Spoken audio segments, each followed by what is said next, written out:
जय मसीह की मेरे प्रियो। तो दोस्तों मैं आपको बताना चाहता हूं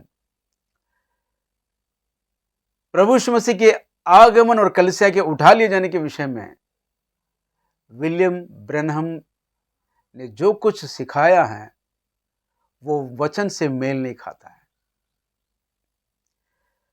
आइए मेरे दोस्तों, उनका एक वॉइस क्लिप मैं आपको सुनाना चाहता हूं। कृपया बड़े ध्यान से सुनिए, उसके बाद मैं आज के संदेश में आगे बढ़ूंगा। The branding time. अब छाप लगने का समय है And now there's only going to be two riders in this. That's going to be God and Satan. और अब इसमें दो तरह के सवार हैं जो कि परमेश्वर के और शैतान के होने जा रहे हैं। Satan will take his and God will take his. शैतान अपनों को ले लेगा और परमेश्वर अपनों को ले लेगा। Tonight we're going to see who's wearing Satan's brand. और आज रात्रि हम देखने जा रहे हैं कौन शैतान की छाप लेने जा रहा है। And tomorrow night we're going to see who's wearing God's brand according to the Word of God. और कल रात्रि हम देखने जा रहे हैं कि कौन वचन के अनुसार परमेश्वर की छाप लेने जा रहा है। Now, here's the angel's message. The 9th verse of the 14th chapter. 14वें अध्याय की 9वीं पद में अब यहाँ दूत का संदेश है। A couple of these scriptures here I got written out. यहाँ थोड़े से वचन पढ़कर मैंने इन्हें लिखा है। And the angel and the third angel followed them, saying with a loud voice. और दूत फिर इनके बाद एक तीसरा स्वर्गदूत बड़े शब्द से ये कहता हुआ आया, If any man worship the beast, his image, and receive his mark in his forehead or hand, कि जो कोई उस पशु और उसकी मूरत की पूजा करे और अपने माथे या अपने हाथ पर उसकी छाप ले, the same shall drink of the wine of the wrath of God, which is poured out without mixture into the cup of his indignation. तो वो परमेश्वर के प्रकोप की निरी मदिरा को जो उसके क्रोध के कटोरे में डाली गई है पिएगा। Shall be tormented with fire and brimstone in the presence of the holy angels and in the presence of the Lamb. और पवित्र स्वर्गदूतों के सामने और मेमने के सामने आग और गंधक की पीड़ा में पड़ेगा। Sure don't want nothing to do with that. बिल्कुल उससे कोई मतलब नहीं रखना चाहते। Look, and the smoke of their torment ascended up forever and ever. देखिए, और उनकी पीड़ा का धुआं युगानुयुग उठता रहेगा। And they have no peace day or night who worship the beast and his image, and whosoever receives the mark of his name. और जो उस पशु और उस मूरत की पूजा करते हैं और जो उसके नाम की छाप लेते हैं, उनको रात दिन चैन ना मिलेगा। Don't want nothing to do with that, I'm sure. मैं पूर्णतः आश्वस्त हूँ, मुझे इससे कोई मतलब नहीं। And listen to the next verse while I'm looking at it. जी हाँ, सुनिए अगला पद, जबकि मैं इसे देख रहा हूँ। Here is the patience of the saints. पवित्र लोगों का धीरज इसी में ही है, Here are they that keep the commandments of God and have faith in Jesus Christ. जो परमेश्वर की आज्ञाओं को मानते और यीशु पर विश्वास रखते हैं। दोस्तों, आपने इस वॉइस को बड़े ध्यान से सुना होगा। ये है परमेश्वर के अभिषिक्त दास रेवरेंड विलियम मैरियन ब्रैनहम। हाँ मेरे दोस्तों, ये सच है कि उनकी सेवा के सामने हम कुछ भी नहीं है। उनके सेवा के अनुभव में हम कुछ भी नहीं है, ये पक्की बात है। पर मेरे दोस्तों, मैं आपको बताना चाहता हूं, पर सत्य के सामने स्वर्ग से स्वर्गदूत भी उतर आकर अगर कुछ सिखाते हैं, उनकी शिक्षा अगर वचन से मेल नहीं खाती है तो वो झूठी शिक्षा है। चाहे वो कोई भी क्यों ना हो, कितने बड़े परमेश्वर के दास क्यों ना हो, आखिर में हम अगर स्वर्ग से स्वर्गदूत भी उतर आकर हमको सिखाए तो वो वचन से मेल खाना चाहिए। और आज हम देख रहे हैं मेरे दोस्तों, कलीसिया में बहुत सारी गड़बड़ी फैली है, विशेषकर प्रभु यीशु मसीह के दूसरे आगमन के विषय में। प्रभु यीशु मसीह के आगमन और कलीसिया के उठा लिए जाने के विषय में बहुत गड़बड़ी मची है। तो दोस्तों, इनके द्वारा जो शिक्षा दी जा रही है प्री ट्रिबुलेशन रैप्चर, इस सिद्धांत को लेकर आज पूरी दुनिया में बहुत सारे लोग इस विषय में विश्वास करते हैं, लेकिन ये कहां तक सच है इसका आज हम अध्ययन करेंगे। तो दोस्तों, हमने सुना है कि ब्रनहम जी पशु की छाप के विषय में सिखा रहे हैं और कह रहे हैं कि आज की रात हम देखेंगे कि कौन पशु की छाप लेने वाला है, लेने वाले कौन है और उनका क्या हाल होगा। हाँ मेरे दोस्तों, इस विषय को सिखाने के लिए उन्होंने जो वचन लिया है, मैं अभी वचन को आपको पढ़ के सुनाता हूं। ध्यान दीजिए, प्रकाशित वाक्य उसका 14 अध्याय, और हम देखते हैं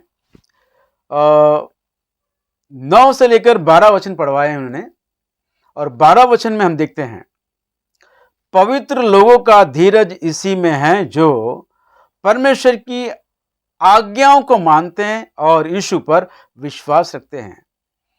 पवित्र लोगों का धीरज। ये पवित्र लोग कौन है?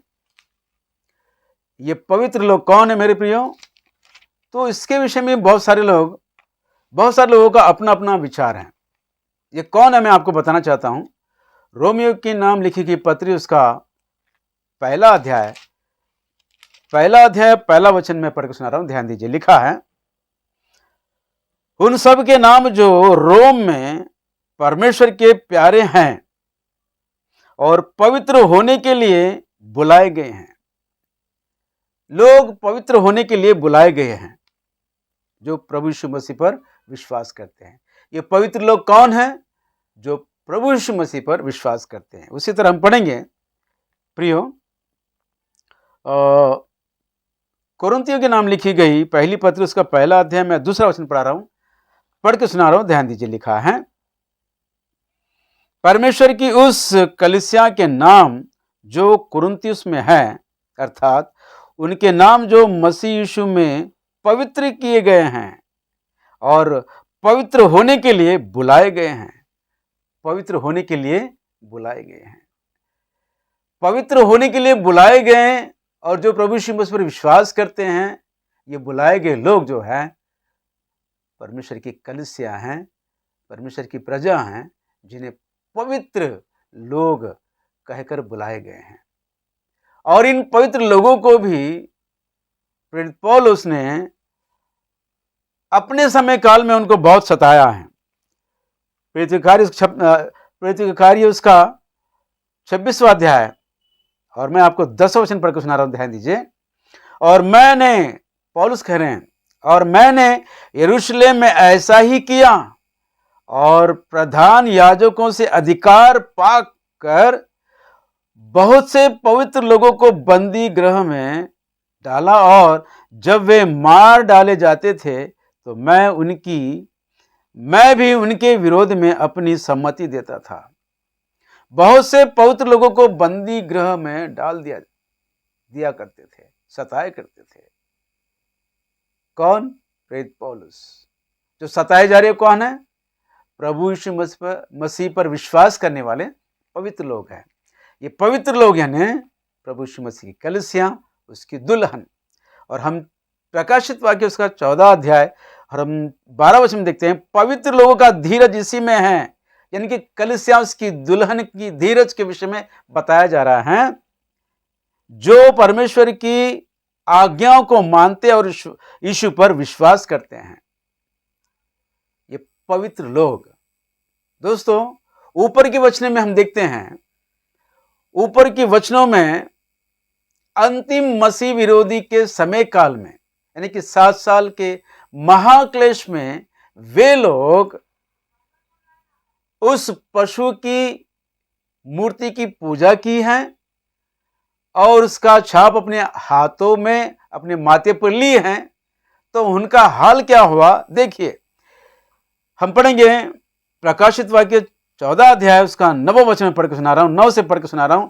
फिर इनके बाद एक और तीसरा स्वर्गदूत बड़े शब्द से यह कहता हुआ आया, जो कोई उस पशु और उसकी मूर्ति की पूजा करे और अपने माथे या अपने हाथ पर उसकी छाप ले, वो परमेश्वर के प्रकोप की नीर मदिरा जो उसके क्रोध के कटोरे में से डाली गई हैं पिएगा और पवित्र स्वर्गदूतों के सामने और मेमने के सामने आग और गंधक की पीड़ा में पड़ेंगे। उनकी पीड़ा का धुआं युगानुयुग उड़ता रहेगा। उनकी पीड़ा का धुआं युगानुयुग उड़ता रहेगा। ये कौन है? ये वो लोग हैं जो पशु की छाप ले लेते हैं, उसकी मूर्ति की पूजा करते हैं और उसकी छाप अपने हाथों पर, अपने माथे पर ले लेते हैं। परमेश्वर उनको आग में, यानी कि नरक की आग में डालेगा और कहा, लिखा गया, उनकी पीड़ा का धुआं युगानुयुग उड़ता रहेगा। वो नरक में युगानुयुग जलते रहेंगे। दोस्तों, अंतिम मसीह विरोधी के समय काल में 7 साल के महाक्लेश के दिनों में बहुत सारे ऐसे लोग हो गए जो उसके दबाव में आकर, उसके सताव में सताए जाकर अपने विश्वास से खो बैठेंगे, अपने धर्म को खो बैठेंगे और उसकी छाप अपने माथे पर, हाथ पर लेकर मेंबरशिप प्राप्त कर लेंगे, राशन कार्ड प्राप्त कर लेंगे और राशन लेकर अपने बीवी बच्चों का पालन पोषण करेंगे। लेकिन होगा क्या? परमेश्वर उनको नरक की आग में डालेगा और उनकी लिखा है, उनकी पीड़ा का धुआं युगानुयुग उड़ता रहेगा। लेकिन पवित्र लोगों का धीरज इसी में है जो परमेश्वर की आज्ञा को मानते और यीशु पर विश्वास रखते हैं। वे लोग उठा लिए जाएंगे, क्योंकि उस परीक्षा में 7 साल की महाक्लेश के उस समय काल में उनका धीरज, जो उनकी परीक्षा की गई थी, उनकी धीरज की परीक्षा की गई थी, वो धीरज में खरे निकले थे। लिखा है, पवित्र लोगों की धीरज इसी में है। किसमें? 7 साल के महाक्लेश के दिनों में अंतिम मसीह विरोधी की एक भी नहीं सुनेंगे। केवल परमेश्वर पर विश्वास करेंगे और उस विश्वास में बने रहेंगे, चाहे खाने को मिले या ना मिले। उनके बच्चे रो रो कर मर जाएं भूख के मारे, तो भी वो अपने विश्वास से वे नहीं भटकेंगे। ऐसे लोग परमेश्वर की प्रजा, उसकी दुल्हन है, वो पवित्र प्रजा है। तो इसका मतलब यह है मेरे दोस्तों कि 7 साल के महाक्लेश में कलीसिया, उसकी दुल्हन पृथ्वी पर रहेगी। 7 साल के महाक्लेश के दिनों में पवित्र प्रजा, उसकी दुल्हन पृथ्वी पर रहेगी और अंतिम मसीह विरोधी की एक भी नहीं सुनेगी और अपने विश्वास में बने रहेगी और परमेश्वर उनकी धीरज को देखकर उसे अपने साथ स्वर्ग को ले जाएगा। तो मतलब यह है कि अंतिम दिनों में, 7 साल के महाक्लेश के दिनों में कलीसिया पृथ्वी पर रहेगी। और यह सरासर गलत है कि कलीसिया महाक्लेश से पहले उठा ली जाएगी। ये सरासर गलत है। प्री ट्रिब्युलेशन वालों, सुनो, अगर है तुम में वचन की सच्चाई, वचन नामक दूध पिए हो, प्रभु यीशु मसीह के लहू में धुले हो, उद्धार पाए हुए हो और आत्मा के साथ चलाए जाते हो, तो इस वीडियो का जवाब मुझे दीजिए, मेरे इस संदेश का जवाब दीजिए। नहीं तो सत्य को जानकर सत्य पर विश्वास कीजिए। मेरे प्रियो, आप सभी सुनने वालों से मेरी प्रार्थना है, हो सके तो इस वीडियो को जितना आप लोगों तक पहुंचाओगे उतनी आशीष आप पाओगे। और अगर ये गलत है तो आप अपनी राय, अपना सुझाव कमेंट बॉक्स में लिख के भेजिए। जय मसीह की। Praise the Lord. आमीन आमीन आमीन।